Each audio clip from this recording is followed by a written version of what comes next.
Do you love junk food but hate the stubborn fat that comes with it? Well, good news for you. You no longer have to choose. In this video, I'm going to show you how you can use these 5 fat loss hacks to keep the junk food, the cereal, the pizza, the chips, all that good stuff in your diet and still find a way to sustainably lose fat. So my name's Matt. About 7-8 years ago, I was working in New York City and working 100-hour weeks, and it was super, super hard for me to stay fit. I would just go and binge on all this junk food. And it took me a long time to realize the hacks that I'm about to show you in this video are one of the most freeing things that you will find when it comes to healthy eating, because it allows you to keep the pizza in your diet, the chips in your diet, toast, cereal, all those things that you may love. I know I love them. And lets you keep those in your diet and still eat healthily, still find ways to lose fat. And it becomes so much more sustainable. You don't feel like you are, sacrificing every single day. You feel like you're able to eat the things that you want, but still feel really good about yourself and the way that you're fueling your body. So without further ado, let's go ahead and actually dive in and go through the 5 fat loss hacks for people who love junk food. And these are going to be super tactical, super, super tactical. So number 1, turning your cereal into a crunchy protein parfait. So I personally don't eat cereal all that much, but I do love this Purely Elizabeth honey almond granola. And if I were to put this in milk, or like cereal in milk, it wouldn't be all that nutritious, right? Like it would just be the cereal and then milk. But if I instead put it on top of some Greek yogurt, right? So I love this Fage. This is 0% Fage Greek yogurt. This is creamy, really good, way better than most Greek yogurts that you may have tried if you haven't tried this one. And you actually put it in here, you're going to be getting, I don't know if you can see this. You can't really see that well, but it's having trouble focusing, but 20 grams of protein per serving of this Greek yogurt right here. And so now you've turned this like non-nutritious cereal or granola that's not really doing anything for you, and you've turned it into like a really high protein meal where you're able to still get that cereal, maybe just some honey on top of it, some peanut butter, and you're at least getting protein in there. So that's going to keep you full for longer. It's actually going to be nutritious. It's going to help your muscles kind of stay lean and fit, so you're able to actually build muscle mass or can retain muscle mass, which is super important. And it's just going to be a way healthier, more nutritious meal for you. So instead of just going cereal with milk, instead trade that out for a high protein yogurt parfait and use like a high protein Greek yogurt. So again, this brand, this Fage, I don't know if that's exactly how you pronounce it. I know I should probably figure that out because I say it in just about every video, but this Fage, definitely get on it. So that's number 1. Number 2, trade out those chips and salsa for healthy chicken nachos. Now, I say healthy chicken nachos, but really anything that actually has protein in it. So chips and salsa is very empty, right? If you could go and eat like a full bag of chips and salsa and you're not going to really get any protein in, or chips and guac even. Like it's just going to be carbs and fat. So instead, when I'm craving chips, instead of going for chips and salsa, I'll put like 10, 12, 15 chips on a plate. And then I'll take a ton of chicken, like 4 or 5 ounces of grilled chicken. And then I might add some salsa on top of that, or some lettuce, or some, 0% fat refried beans. And now I've turned those chips and salsa, which have pretty much no nutritious value, into like an actual, like pretty high protein meal with some carbs on the side. Some tortilla chips on the side, right? And so now I've made that something where I'm actually going to be full at the end of it, and I'm probably not going to have 500 chips anymore, which I legitimately might do. I might eat the entire bag of chips. Now I'm going to have probably a much more realistic amount, 10, 12, and it's crazy the difference in the way I feel. So when I finish those nachos versus just eating tons of chips and salsa, I actually feel proud of myself. I feel like, man, you just ate like a relatively decent meal. You got the, that little craving out of the way, and I don't feel like terrible when I'm done eating that because I haven't gone and eaten 100 chips or 500 chips. I've eaten 12 or 15, so I feel like good. And I feel like I can go and continue on with my day, go back to work, and still be efficient and productive. So that's number 2. Turn your chips and salsa into healthy chicken nachos. And if you don't like chips, but you like pretzels or whatever else it is, like think about the same concept for that type of craving. Number 3, turn your burger into like a lettuce wrap burger and fries, right? So for me, like I love a burger and fries, right? And I'm going to give you another alternative here, but I love a burger and fries. But I realize like if I eat a burger and fries, I'm then eating a lot of bread, a lot of fries, like a lot of carbs, and like not all the burger, maybe a decent amount of protein. So that's good, but like I don't feel great after it. And so oftentimes I'll try to substitute that burger, or at least the bread on the burger, for a lettuce wrap. Or I might just eat one of the buns rather than both. And so that makes it a lot easier for me to actually feel, again, like this is healthy and nutritious. This isn't a massive one. Again, a burger and fries, at least you're getting protein with that actual patty.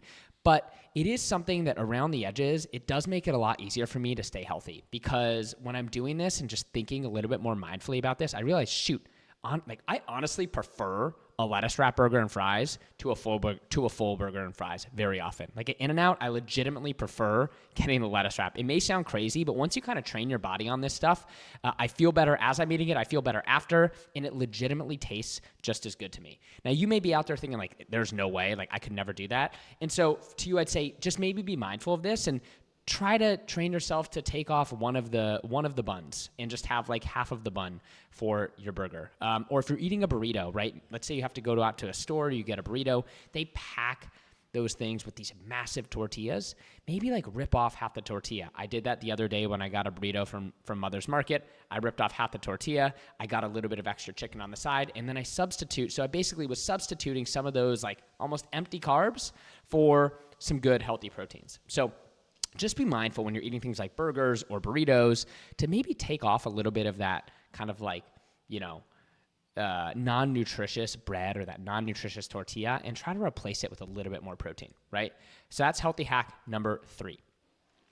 Number 4, if you're going to have a pastry like a chocolate croissant or a bagel or, my fiance Aubrey just made me like banana bread this week. Add some cottage cheese to that. Or, you could do Greek yogurt. But for me, I love to add cottage cheese to boost the protein in that. So now instead of just eating, again, those empty carbs, that empty treat, you're able to add something that is high in protein and with good nutritious value into the meal. And it's game changing. So this, if you don't like cottage cheese, by the way, like you can't say that until you've tried this specific brand. So this good culture brand, it's going to be way better than any other cottage cheese you've tried. I used to hate cottage cheese, and so did a lot of other people that I know until they tried this thing. And this stuff is it's literally 10 times better than the disgusting cottage cheese you go to the store, right? So try this specific brand. I get it from Ralph's. It's actually way cheaper there than it is at a Whole Foods or anything like that. So try this brand, and again, don't replace, but instead of just eating like a plain pastry or bagel, add some cottage cheese on that. Like I'll literally sometimes use cottage cheese in place of cream cheese. Or again, if I'm having a pastry or a piece of banana bread or pumpkin bread, whatever, I'll have a side of cottage cheese. And that just turns your meal into some healthy protein in addition to those more empty type carbs you're eating. And now instead of wanting 5 chocolate croissants, I legitimately will feel satisfied after one with that cottage cheese. So again, same deal. Like even if you're just eating a piece of fruit and you haven't eaten protein in a while, I love to add some cottage cheese with that fruit. It frankly makes it goes really well. And now I'm getting protein with that fruit. Not to say fruit is unhealthy, because it's not unhealthy in any way, shape, or form. But it just allows you to add protein at different times in the day. And protein is really key in terms of keeping you satisfied, helping reduce hunger cravings and all that other stuff. So that's number 4. And then number 5, one of my favorites, pizza. Pepperoni pizza. Turn that pepperoni pizza into a protein-boosted pizza. So I legitimately will go sometimes and get a slice of pizza from Whole Foods or from another legitimate pizza parlor. And I'll come home and I will take some chicken and toss it on top of the pizza. And what does this do? Number 1, again, it turns kind of like more of this empty calorie type meal into a much more nutritious meal. You're getting a lot more protein. 2, keeps you satiated for longer, so less hungry. And 3, probably most importantly for me, if I didn't do that, I would eat 5, I'd probably eat 5 pieces of pepperoni pizza, right? But instead, when I go and put the chicken on there, I put 4 ounces of chicken on my pizza.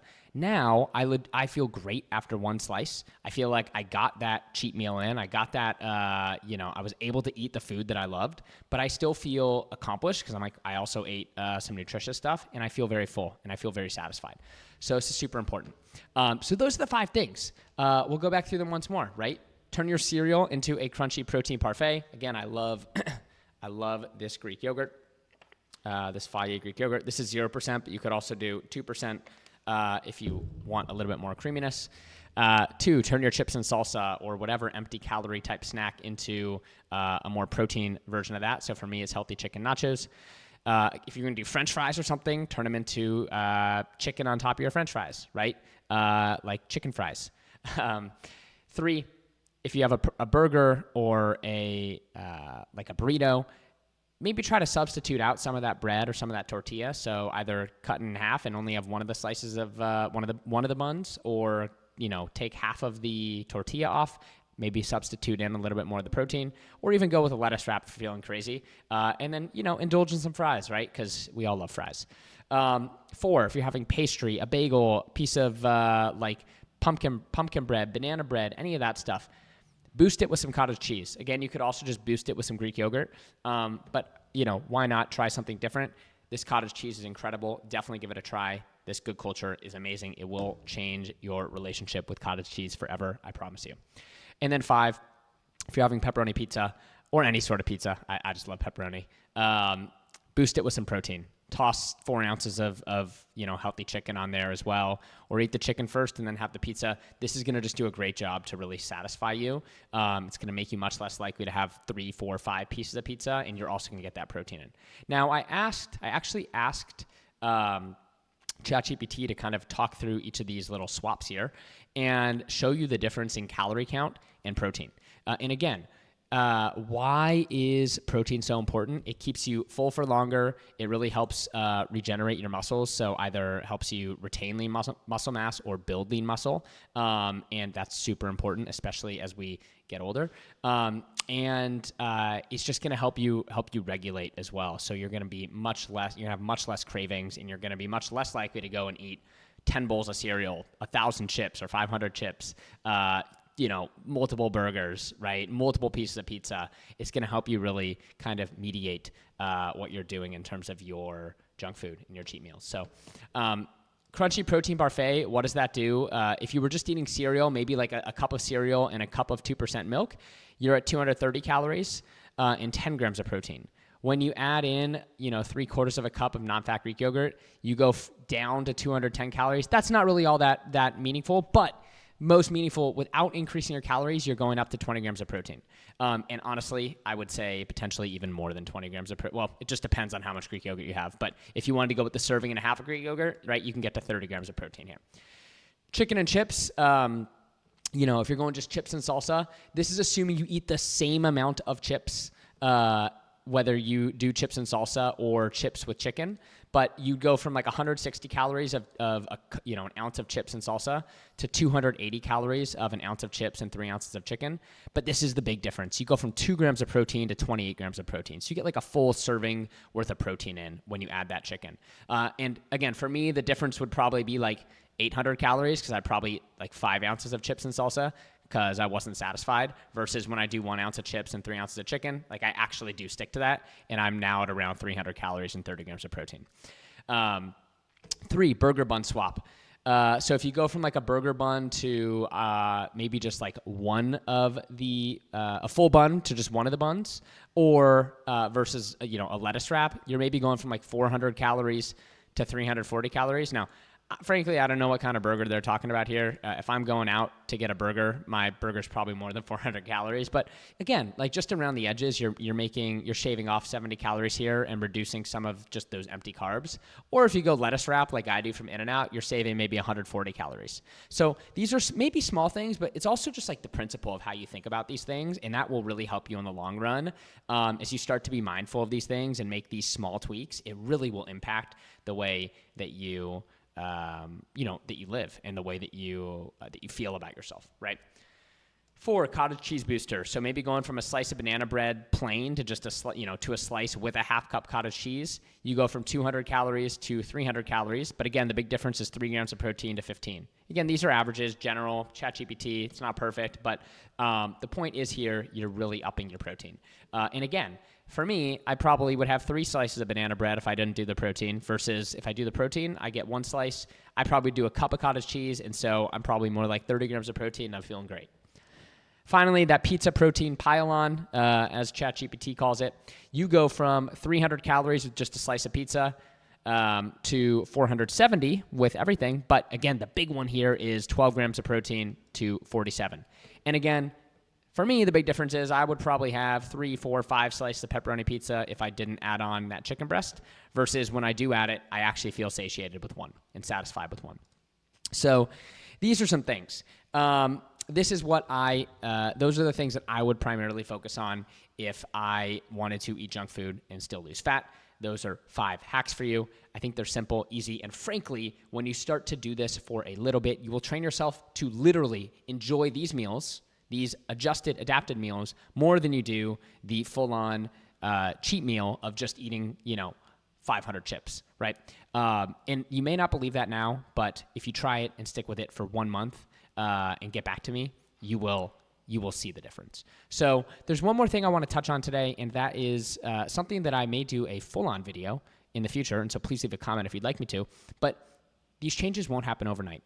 Doing these things for one day, you're not going to see a difference. You're not going to see a difference on the scale. You're not going to see a difference, with your belt loops. You may feel a difference, but you're not going to see a difference in one day. In 3 days, you still might not see a difference. In a week, you might start seeing a difference, but again, like we're talking about fluctuations that can, with water weight and other things that can all play an impact, and so you may not see an impact, feel an impact, any of that stuff. But when you start to do this for a month, 2 months, 3 months, and change the way that you actually think about food and your relationship with food, that's when you're going to start to see a difference. And so don't be discouraged if you don't see a difference within the first week. If you start doing these things, you should feel a difference in the first week. That's the first thing that you're going to feel. You're going to feel the difference in the energy. You're going to feel the difference in the confidence that you have in yourself. You're going to feel the difference in the way that you're moving throughout your day. You're going to feel the difference frankly, potentially in your relationships, in your family life, and all that stuff. So you're going to feel the difference first. And pro tip, use that feeling to motivate yourself. Use that to get you through to the next week and to the next week. Say, I love the way I feel right now. I'm going to keep compounding on this feeling. I'm going to keep up with this, not because I'm seeing a way in how I look, but more because I'm feeling a difference in myself. And leverage that feeling to get you through to the point where you start to see a difference. And once you start to see a difference, now you feel better. You see yourself starting to look better. It gets much easier. So stick with it. Try these things, stick with it, commit to doing it for at least 30 days. Again, tell a friend, create an accountability partner, a friend, a family member, and tell them you're doing this for 30 days. And get back to me with a comment on how you feel, over the course of those 30 days. I'd love to hear from you. All right, awesome. That is our quick 5 tips for the day. If you have any questions, comments, thoughts, would like to see anything else on this YouTube channel, please drop a comment below. And as always, I appreciate you, and I'll catch you next time.